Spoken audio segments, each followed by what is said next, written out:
साथियों, सारी दुनिया जब सो जाती है, तब एक रात ऐसी भी आती है, जिस रात नींद खुद भी डरती है। ना इसलिए कोई शोर होता है, बल्कि इसलिए क्योंकि उस रात शिव स्वयं जागते हैं। जी हाँ, शिव स्वयं जागते हैं। ये कोई कहानी नहीं है, ये कोई कल्पना भी नहीं है। ये वो रात है जब सृष्टि की ऊर्जा एक ही दिशा में बहती है। इसे कहते हैं महाशिवरात्रि। लेकिन सवाल ये नहीं है कि लोग उस रात क्यों जागते हैं। सवाल तो ये है कि शिव उस रात क्यों जागते हैं। आज इसी रहस्य को कथा, अनुभूति और सत्य के साथ समझने की कोशिश करेंगे।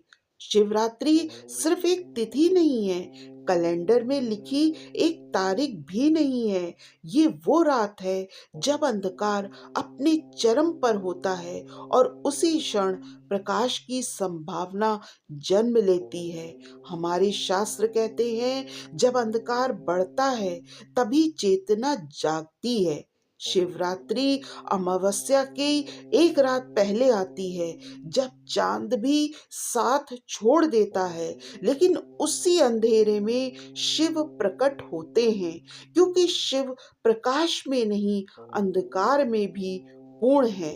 शिव स्वयं जागे, इसका असली अर्थ लोग सोचते हैं कि शिव सोते हैं और उस रात जागते हैं। नहीं, शिव कभी सोते नहीं। शिव तो चेतना है। फिर जागने का अर्थ क्या है? उस रात शिव सक्रिय होते हैं, सृष्टि के लिए नहीं, आपके भीतर के शिव के लिए। शास्त्र कहते हैं शिवरात्रि की रात ब्रह्मांड की ऊर्जा रीढ़ की हड्डी के समान सीधी ऊपर की ओर बहती है। इसलिए योगी उस रात ध्यान करते हैं, इसलिए ऋषि उस रात मौन रखते हैं, क्योंकि उस रात अवसर मिलता है जागने का। अब आप सोचेंगे क्यों जागरण इतना महत्वपूर्ण है। अब सवाल आता है कि पूरी रात जागना क्यों? क्या सिर्फ नींद छोड़ने से कुछ बदल जाता है? नहीं, जागरण का अर्थ है सचेत रहना। जब शरीर थकता है, मन भटकता है और फिर भी आप अपने भीतर टिके रहते हैं, वहीं से साधना शुरू होती है। शिवरात्रि की रात मन सबसे ज्यादा बहाने देता है। सो जाओ, कल देखेंगे, इतना क्या करना। और जो उस रात इन बहानों के पार चला जाता है, वही शिव को समझ पाता है। शिवलिंग सिर्फ एक प्रतीक नहीं है, वो ऊर्जा का केंद्र है। शिवरात्रि की रात जब आप शिवलिंग पर जल चढ़ाते हैं, तो आप पानी नहीं चढ़ाते, आप अपना अहंकार, अपना बोझ, अपनी थकान चढ़ाते हैं। इसलिए कहा भी गया है, भाव से चढ़ाया गया एक लोटा जल हजारों विधियों से ज्यादा अधिक महत्वपूर्ण है।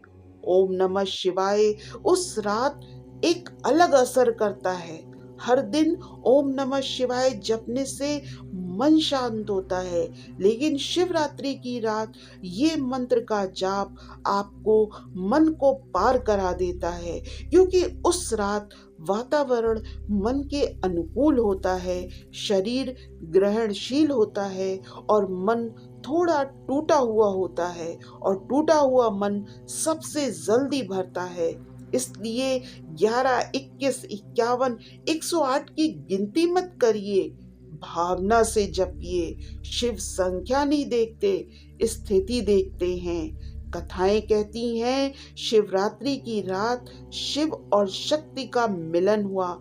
इसका अर्थ विवाह नहीं है, संतुलन है।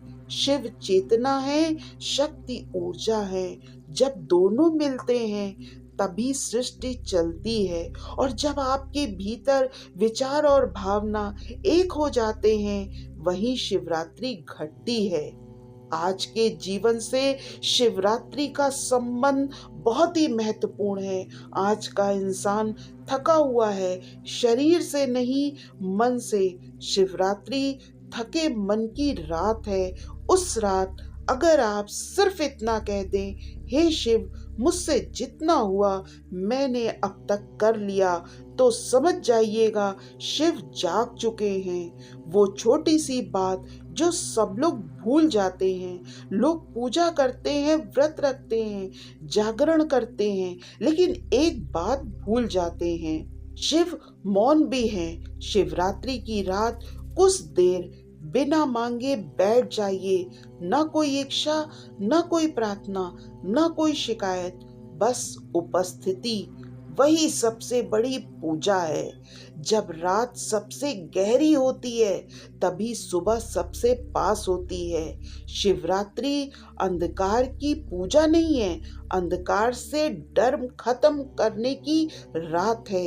अगर उस रात आप जाग पाए तो समझ जाइएगा शिव जाग चुके हैं, क्योंकि शिव किसी मंदिर में नहीं, जागे हुए मन में उतरते हैं। इस शिवरात्रि दीपक कम जलाइए, लेकिन चेतना ज्यादा जलाइए। शिव से खुद को जोड़ दीजिए।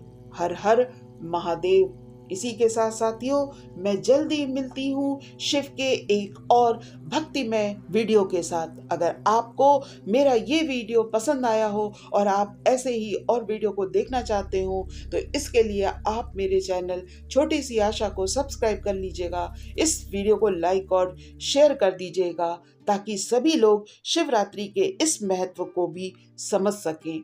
मैं जल्दी ही मिलती हूँ, तब तक आप सभी का बहुत बहुत आभार। हर हर महादेव।